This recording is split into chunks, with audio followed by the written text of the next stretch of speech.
नमस्कार, आप देख रहे हैं प्रॉपर्टी प्लस। मैं हूं दीपक यादव। त्योहारी सीजन शुरू हो चुका है और शुरू हो चुकी है रियल एस्टेट में ऑफर्स की बहार, वादों की बौछार, car, iPhone, gold coin, registry, stamp duty छूट जैसे लुभावनी स्कीमों की मार।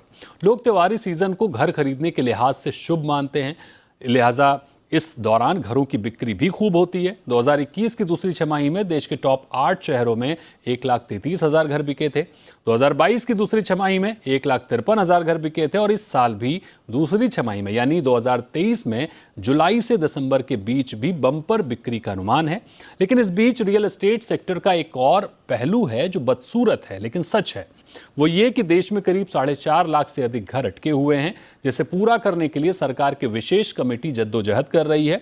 हमारे आप जैसे ही कुछ लोगों ने घर का सपना देखा था, लेकिन अपनी रकम फंसाकर अब घर की उम्मीद में दिन काट रहे हैं, सालों साल से काट रहे हैं। आप भी घर खरीदने अगर जा रहे हैं तो आप आज का शो आपके लिए बहुत ज़रूरी है, क्योंकि अगर आप आज 20 मिनट गंभीरता के साथ हमारे साथ बने रहेंगे तो मैं आपको विश्वास दिलाता हूं कि आपका घर या आपका प्रॉपर्टी निवेश बिल्कुल सेफ और शानदार हो सकता है। आज हम बारीक रिसर्च और एक्सपर्ट्स के जरिए बात करेंगे, उनके अनुभव के जरिए बात करेंगे कि घर की खरीदारी में आपको क्या करना है और क्या नहीं करना है।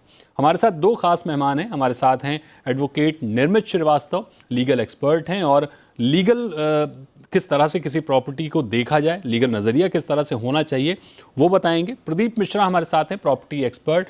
प्रॉपर्टी कैसी हो, उसमें इन्वेस्टमेंट किस तरह का हो, उसके अप्रिसिएशन या फ्यूचर के लिहाज से कैसी होनी चाहिए, इन सब बातों पर प्रदीप जी बात करेंगे।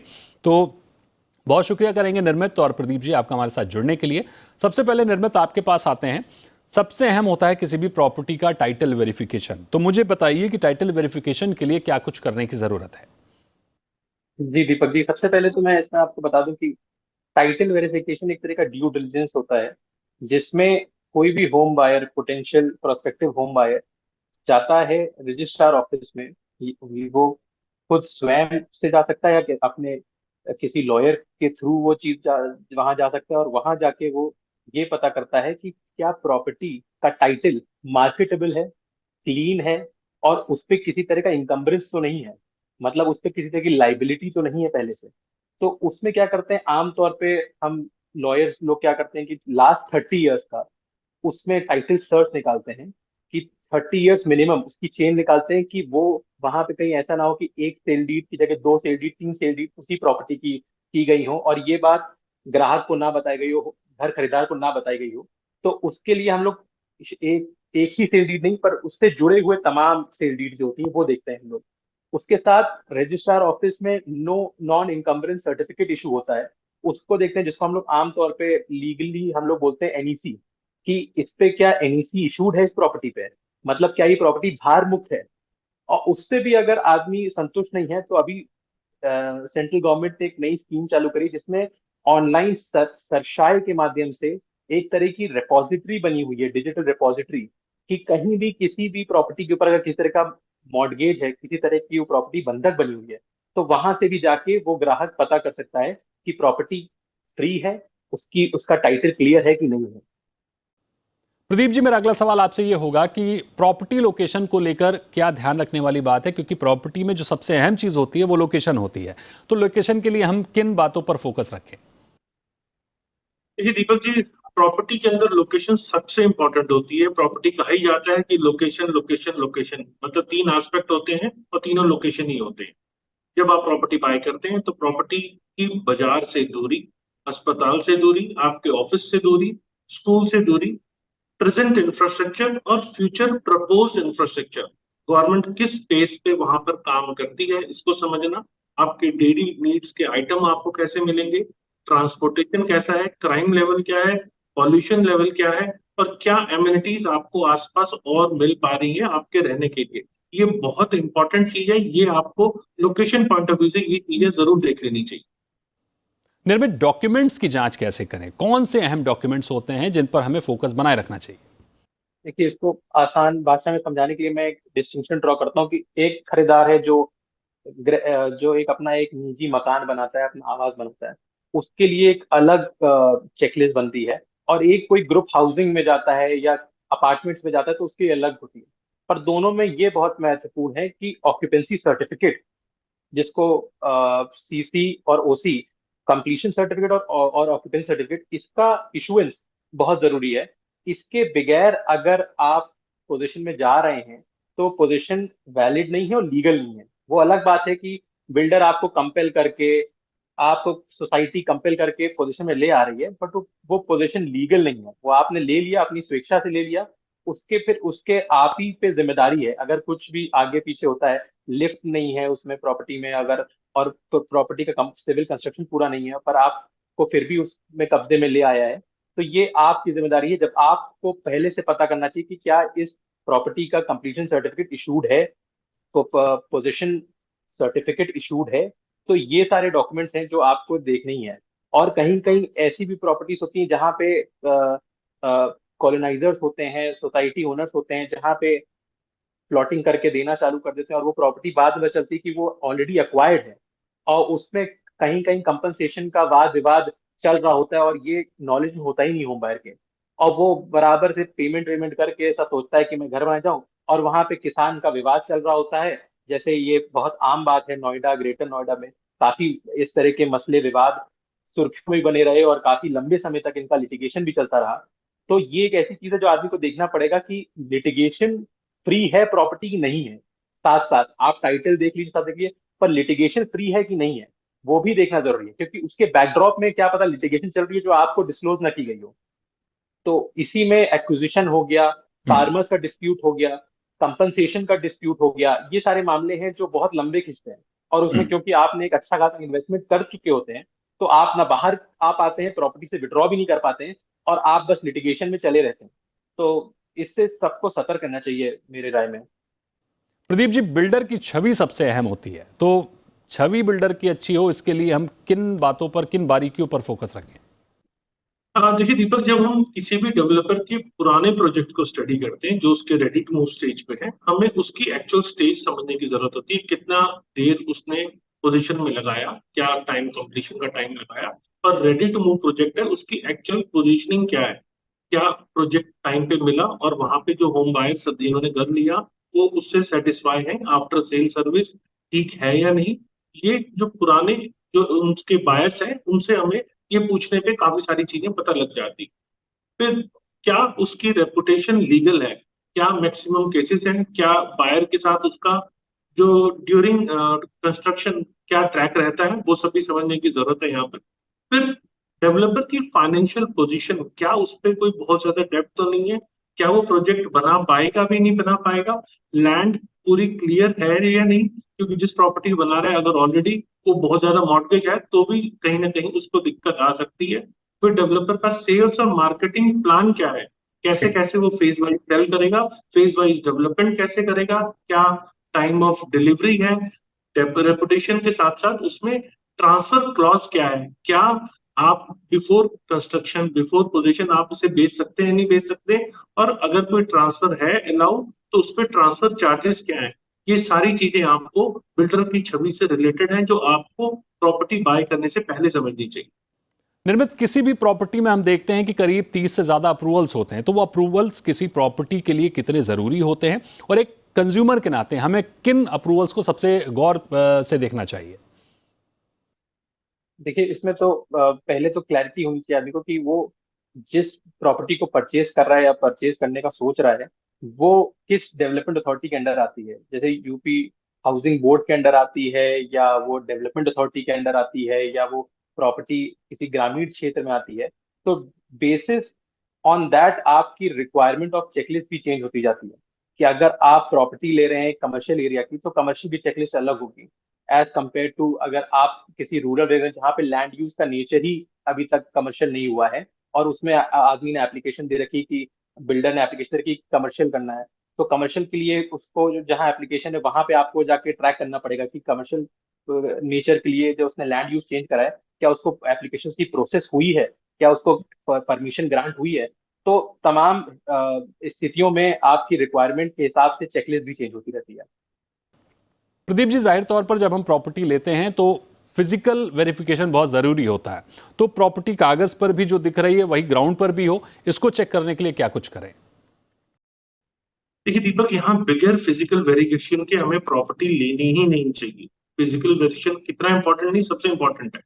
यहाँ आप जो डॉक्यूमेंट्स के अंदर उसकी मेजरमेंट है प्रॉपर्टी की, वो आप एक बार खुद जाके चेक कर लें, जो डॉक्यूमेंट्स में है उस हिसाब से मैच कर रहा है या नहीं कर रहा। उसकी चौहद्दी मतलब राइट में कौन है, लेफ्ट में कौन है, सामने रोड है या नहीं, पीछे कौन है, ये सब चीजें चौहद्दी के अंदर मेंशन होती है, ये भी आप जरूर चेक कर लें। कितना रिपेयर का खर्चा, अगर उसमें कोई गुंजाइश है रिपेयर की, तो वो भी आप चेक कर लें। आपके पास पार्किंग क्या फैसिलिटी है, वो भी चेक कर लें। स्ट्रक्चरल जो स्ट्रेंथ है वो चेक करना ना भूलें, क्योंकि आप उसमें रहने जा रहे हैं परिवार के साथ। स्ट्रक्चर को जरूर चेक कर लें। जो बिल्डिंग है उसकी क्या लाइफ गुजर चुकी है और कितनी लाइफ बची है, ये जरूर चेक कर लें। साथ में आजकल अर्थक्वेक रेजिस्टेंट बिल्डिंग बन रही है, लेकिन वो किस सेस्मिक जोन में है उस हिसाब से बिल्डिंग बनी है या नहीं बनी, क्योंकि बहुत पुरानी जो बिल्डिंग है कई बार अर्थक्वेक के हिसाब से नहीं बनी, सेस्मिक जोन क्या है उस हिसाब से वो नहीं बनी है, तो ये आपको जरूर चेक कर लेना चाहिए। फिर सीपेज इश्यूज हैं, रेनोवेशन कॉस्ट, ये सारी चीजें आपको प्रॉपर्टी खरीदते टाइम जरूर वेरीफाई खुद जाके कर लेनी चाहिए। प्रॉपर्टी पर बकाया या हम कहें लायबिलिटीज ना हो, इसको लेकर कौन सी बातें ध्यान में रखने की जरूरत है? बिल्कुल, आप उस लाइबिलिटी को असर्टेन मल्टीपल लेवल से कर सकते हैं। एक तो म्यूनिसिपैलिटी के लेवल से कि म्यूनिसिपल टैक्सेस में बकाया तो नहीं है क्या प्रॉपर्टी में। ए बी कि आप उसको रजिस्ट्री डिपार्टमेंट से पता कर सकते हैं कि जो प्रॉपर्टी हम परचेज करने का सोच रहे हैं, क्या पता उसमें मॉर्गेज हो प्रॉपर्टी पहले से ही, वो उस पे भार हो, किसी तरह का इनकम्बरेंस हो जिसको बोलते हैं। तो उस पे आप रजिस्ट्री डिपार्टमेंट में से आपको एक सर्टिफिकेट इशू होता है। प्लस जैसे मैंने आपको बताया कि आजकल जैसे बैंक्स में लोन है, किसी प्रॉपर्टी पे मॉर्गेज है, तो उसको भी आप एसर्टेन कर सकते हैं थ्रू सरशाई, जो ये नई रिपॉजिटरी स्कीम है, जिसके थ्रू आप देख सकते हैं कि किसी पे कितना लाइबिलिटी चढ़ी है, कितना इनकम्बरेंस है। और वो बहुत महत्वपूर्ण है, क्योंकि आप एक बार पोजीशन लेने जाने का सोचते हैं, तभी आपको रोक दिया जाता है through various department, through various authorities. Pradeep ji, अक्सर हम देखते हैं, तमाम केसेस में हम बात भी कर चुके हैं कि कहीं कहीं डेवलपर्स ने किसी को कमर्शियल प्रॉपर्टी को किसी और जोन की थी, किसी और यूज़ की थी, बेच दी। तो ये कंफ्यूजन ना हो, ये दिक्कत ना हो, इसके लिए लैंड यूज़ और जोनिंग में किस तरह की बातों पर गौर करने की ज़रूरत है? देखिए दीपक, यहाँ गवर्नमेंट का मास्टर प्लान होता है हर एरिया का। गवर्नमेंट उस मास्टर प्लान के अंदर रेजिडेंशियल कमर्शियल क्या लैंड यूज गवर्नमेंट ने मेंशन किया हुआ है, क्योंकि गवर्नमेंट किसी भी एरिया को डेवलप करने के लिए उसकी प्लानिंग करती है और वो मास्टर प्लान के अंदर मेंशन कर देती है। मास्टर प्लान से आगे कंट्रोल एरिया और फिर डी कंट्रोल एरिया होता है। तो यहाँ पर हमें एज पर मास्टर प्लान या गवर्नमेंट रिकॉर्ड के हिसाब से लैंड यूज क्या है, रेजिडेंशियल है, कमर्शियल है, वहाँ फार्म हाउस डेवलप हो सकते हैं, और साथ में एग्रीकल्चर लैंड है, इंडस्ट्रियल लैंड है, मान लीजिए वो अर्बन एरिया में है, म्युनिसिपल बाउंड्रीज के अंदर है, या कोई फॉरेस्ट जोन के अंदर है, फ्लड जोन के अंदर है। ये सब चीजें हमें मैप से पता लग जाती है। साथ में रिक्रिएशनल जोन के अंदर तो नहीं है, या वो अनऑथराइज कॉलोनी तो डेवलप नहीं हो रही है। ये चीजें हमें बहुत जरूर देख लेनी चाहिए, क्योंकि ये चीजें अक्सर लोग इग्नोर कर देते हैं, और जानकारी ना होने के अभाव में बाद में इसका खामियाजा बहुत भुगतना पड़ता है। निर्मित, जाहिर तौर पर कोई भी प्रॉपर्टी एक मुश्त पैसे देकर नहीं लेता है, होम लोन लेता है, और एक बड़ा होम लोन होता है। तो इसमें हम जब होम लोन ले रहे हों तो किन बातों पर फोकस रखें कि हमारा जो रेट है या जो होम लोन की शर्तें हैं वो बिल्कुल ठीक रहे? जैसे कि आपने बताया, अभी बहुत अच्छी बात आपने पॉइंट की कि नजूल की जमीन को भी लोग बेच देते हैं। तो ये चीजें बहुत क्या का, तो आपको ड्यू डिलिजेंस टाइटल वेरिफिकेशन करना ही पड़ेगा। उसमें प्रॉपर्टी का नेचर क्या है, प्रॉपर्टी का लैंड यूज क्या है, ये सब आपको एसर्टेन करके ही प्रॉपर्टी घुसेंगे। जब आप होम लोन कराते हैं, तो उसमें भी एक तरह का वेरिफिकेशन की एक्सरसाइज बैंक अपने लेवल से करता है। अगर वो एक क्रेडिबल बैंक है, जिसकी एक स्टैंडिंग है, तो वो हर हर लिमिट पे अपने ही लीगल टीम को बैठा के जब भी आपको लोन देंगे, तो उससे पहले वो देखेंगे कि जो प्रॉपर्टी आप ले रहे हैं, उस वो प्रॉपर्टी क्लियर है, टाइटल उसका क्लियर है, मार्केटेबल है। क्योंकि कहीं ना कहीं वही प्रॉपर्टी आगे चल के मॉर्गेज होती है बैंक के साथ, उसके टाइटल डीड्स के ओरिजिनल ओरिजिनल कॉपीज सरेंडर होते हैं बैंक के साथ। तो उस समय बैंक भी अपना वेरिफिकेशन करता है, और उस समय भी लोगों को पॉइंट आउट हो सकती है अगर कहीं भी किसी तरह की इरेगुलरिटी है, तो बैंक को ढंग से प्रोसीड नहीं करना चाहिए आगे उस लोन को हम्म। सैंक्शन करने में भी। तो ठीक। उस पे तो बैंक का अपना एक मैकेनिज्म है, ठीक। जो बैंक की इंटरनल लीगल टीम होती है जो उस पर वेरीफाई करती है। बिल्कुल निर्मित, काफी अहम बातें आपने कही, लेकिन यहां वक्त है एक छोटे से ब्रेक का। ब्रेक के बाद हाजिर होंगे और किस तरह से सही प्रॉपर्टी में निवेश किया जाए, सही प्रॉपर्टी बाई की जाए, इस पर बात करेंगे। कुछ और बारीकियों पर नजर डालेंगे छोटे से ब्रेक के बाद।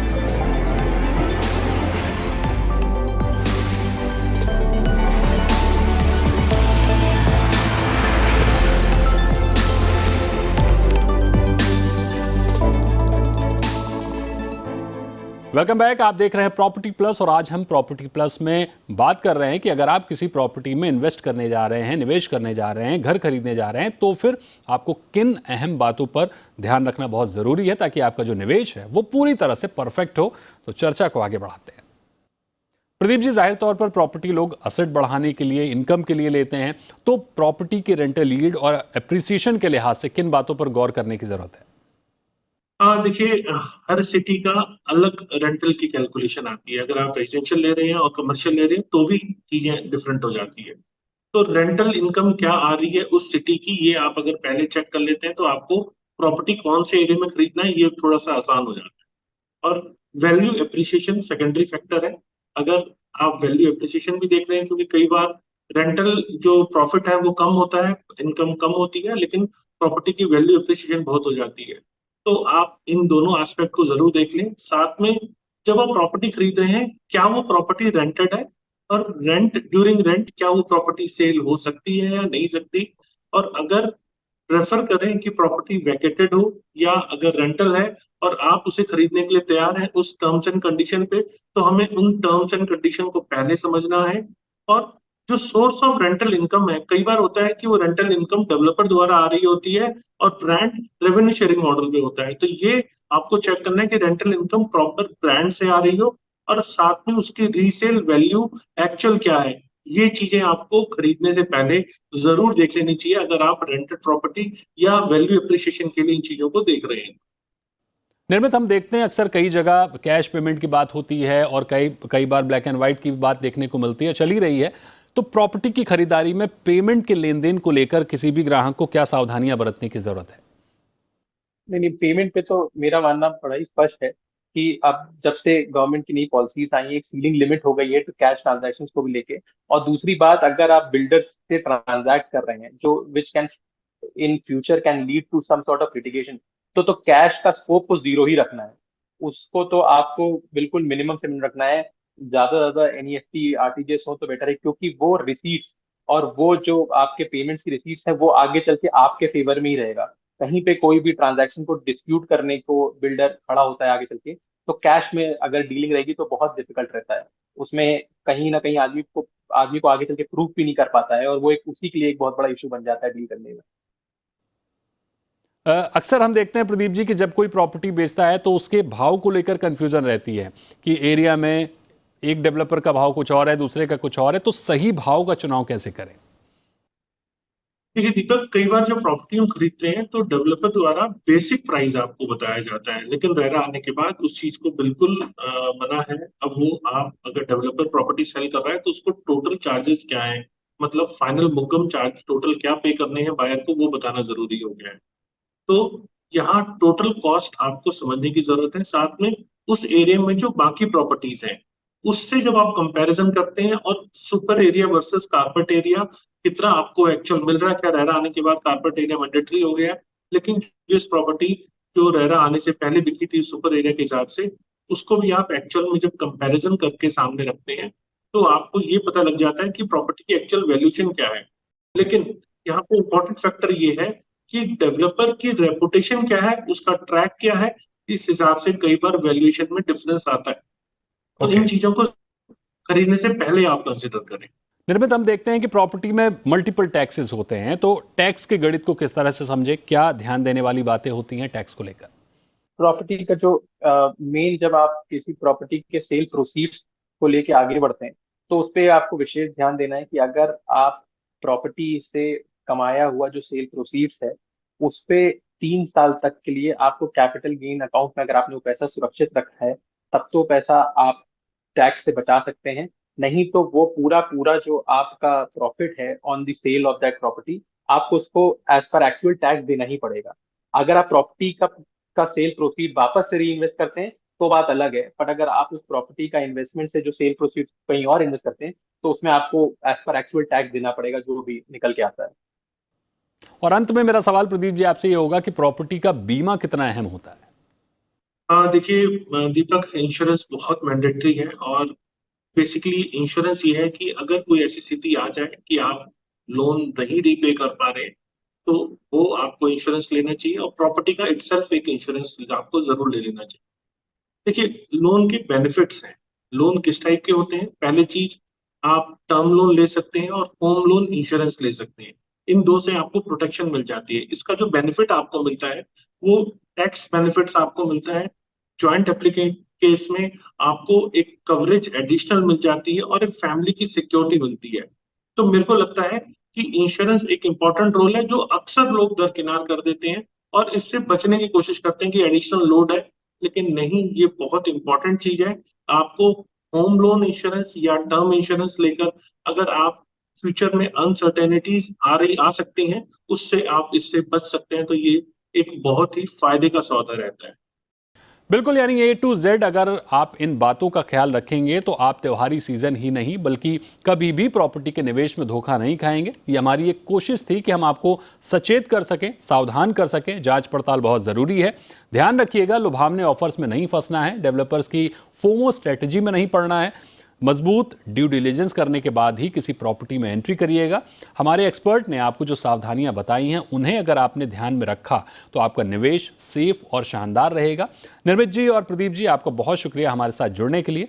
रुकेंगे एक छोटे से ब्रेक के लिए। जी बिजनेस पर खबरें लगातार जारी हैं, आप बने रहिए। नमस्कार।